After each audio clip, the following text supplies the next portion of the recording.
पण आता पक्षात पण आवाज येतोय, शहाजी बापू म्हणतायत की आता यावेळी राज्यसभेला पाठवा. पण मला असं वाटतं की तुमचं जे कॉन्ट्रीब्युशन आहे, म्हणजे राज्यसभेवर आपण अशाच व्यक्तींना पाठवतो जो अमूलाग्र काहीतरी बदल घडवत असतात. जो बदल तुम्ही कुस्तीमध्ये घडवलात, जो बदल तुम्ही बैलगाड्या शर्यतीमध्ये घडवताय, किंवा पशुसंवर्धन असो किंवा गोवंश संवर्धन असो, हे जे मला वाटतं केंद्राचे काही जे प्रोग्रॅम्स आहेत त्यांनाच पुढे घेऊन जाण्याचा एक प्रयत्न तुमच्याकडून होताना आपल्याला दिसतोय. त्यामुळे यावेळी तरी राज्यसभेचा काही शब्द शिंदेकडून घेतलाय का? काही नाही, शहाजी बापून त्याही भाषणात बोलले नसते. परत शहाजी बापू पण जवळचे आहेत शिंदेच्या. सामंत साहेब म्हणले आपण बैलगाडी जी आपण प्रो लीग आहे ते दिल्लीमध्ये फायनल घेऊ, एवढं मी करू शकतो म्हणले. तिथनं पुढचं दिल्लीला दुसऱ्या मार्गाने जायचं ते पक्षप्रमुखांच्या हातात आहे. पण साहेब मी मागणी केली होती की प्रो लीगची फायनल दिल्लीमध्ये व्हावी.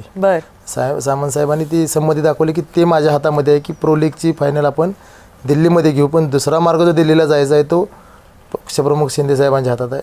एवढीच चर्चा झाली. पण दुसरा मार्ग शोधला जातोय तुमच्यासाठी.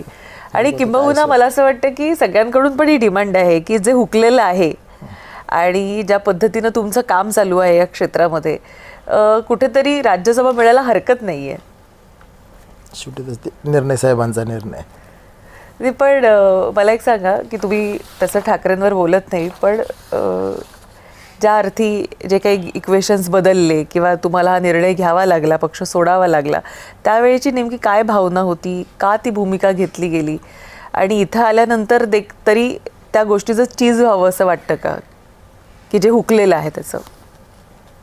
मला वाटतं आदरणीय शिंदे साहेबांच्याकडे प्रवेश केल्यानंतर दुसऱ्या दिवशी सकाळी तुमच्या स्टुडिओमध्ये मला बोलवलेलं होतं आणि मी इथंही बाईट दिली होती की माझी तक्रार कुणाविषयी नाही, उद्धव साहेबांच्या विषयी नाही, राऊत साहेबांच्या विषयी नाही, तक्रार नाही. पण आज एक मी शेतकऱ्याचा मुलगा आहे. म्हणजे माझ्या पाठीमागं घरात कोण आमदार खासदार नव्हतं किंवा माझं पाठीमागं साखर कारखाना आहे किंवा असं काही कुठली गोष्ट नसतं.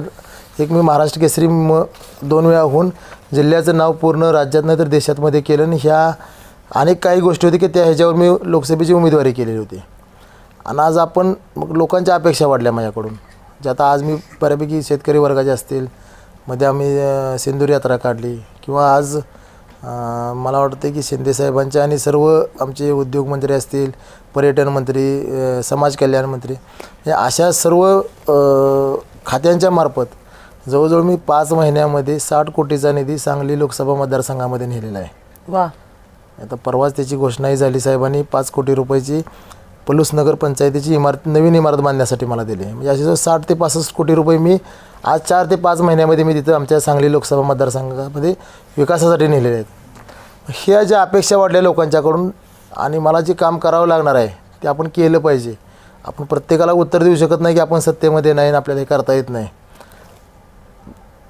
शिक्षित लोकांना समजू शकतं हे, पण गावाकडल्या लोकांना हे लक्षात येत नाही. त्यांना वाटतं की ह्याला कामच करायचं नाही. म्हणून मला हा निर्णय घ्यावा लागला. मी शिंदेसाहेबांकडं माझे संबंध सुरू 2016 पासून होते. आणि खरं उदय सामंत साहेबांचे तर मी 2007 सालापासून, म्हणजे 2007 साली मी जिल्हा परिषदेला निवडून आलेलो होतो.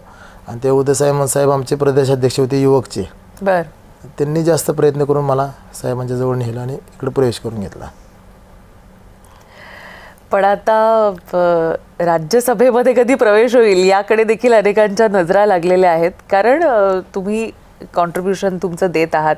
आता निवडणुकाही जिल्हा परिषद आणि ह्या होऊ घातलेल्या आहेत, तर कोण आपल्याकडून कोणाला बळ देत आहे यावेळी? आता जे आमचे पक्षाचे जे उमेदवार आहेत जिल्ह्यामध्ये, पक्षाचे असतील किंवा महायुतीचे जे आहेत, भाजप असेल, राष्ट्रवादी काँग्रेस असेल, त्या उमेदवारांसाठी प्रचार करणं, किंवा आता माझ्या तालुक्यामध्ये खानापूर आटपाडीमध्ये जवळजवळ 3 एक नगरपालिका नगरपंचायतीची निवडणूक लागलेली आहेत.